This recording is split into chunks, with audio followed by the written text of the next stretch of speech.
Prime Minister Modi is addressing a seminar on International Women's Day in Kutch. Take a look. Gujarat का हिंदुस्तान की सीमा के आखिरी गांव है, उसके बाद कोई जनजीवन नहीं है, फिर दूसरा देश शुरू हो जाता है। सीमावर्ती गांवों में वहां के लोगों पर देश की विशेष जिम्मेदारियां रहती हैं। कच्छ की वीरांगना नारियों ने हमेशा इस दायित्व का भी बखूबी निर्वहन किया है।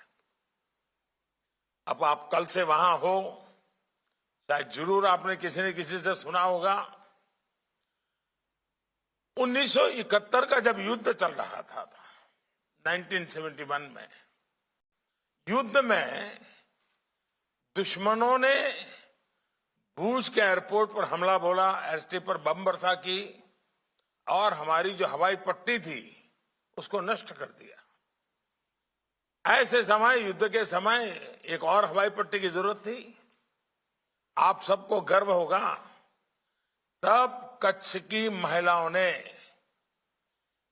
अपने जीवन की परवाह न करके रातों रात एयरस्ट्रिप बनाने का काम किया और भारत की सेना की लड़ाई के लिए सुविधा बनाई थी। इतिहास की बड़ी महत्वपूर्ण घटना है। उसमें से कई माताएं बहनें आज भी हमारे साथ, अगर आप जानकारी लोगे तो उनकी आयु बहुत ज्यादा हो गई, लेकिन फिर भी मुझे भी उनसे कभी बार मिलकर के बातें करने का मौका मिला है।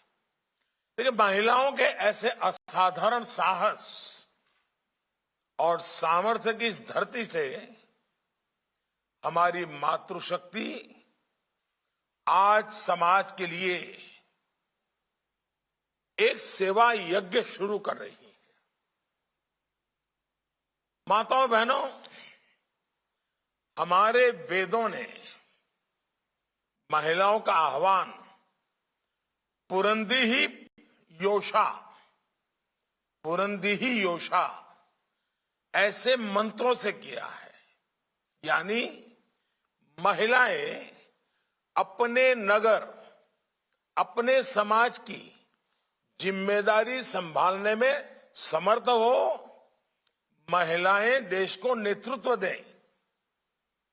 नारी नीति, निष्ठा, निर्णय शक्ति और नेतृत्व की प्रतिबिंब होती है, उसका प्रतिनिधित्व करती है।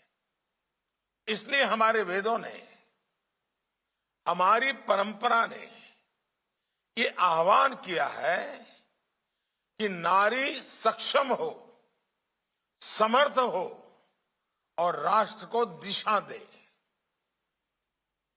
हम लोगों एक बात कभी कभी बोलते हैं, नारी तू नारायणी, लेकिन और भी एक बात हमने सुनी होगी, बड़ा ध्यान से सुनने जैसा है। हमारे यहां कहा जाता है, नर करनी करे तो नारायण हो जाए। यानी नर को नारायण होने के लिए कुछ करना पड़ेगा। Right, so there you heard Prime Minister Modi speaking on the International Women's Day. We'll take a short break and we'll return with other extraordinary stories of women shattering glass ceilings around the world. Stay tuned.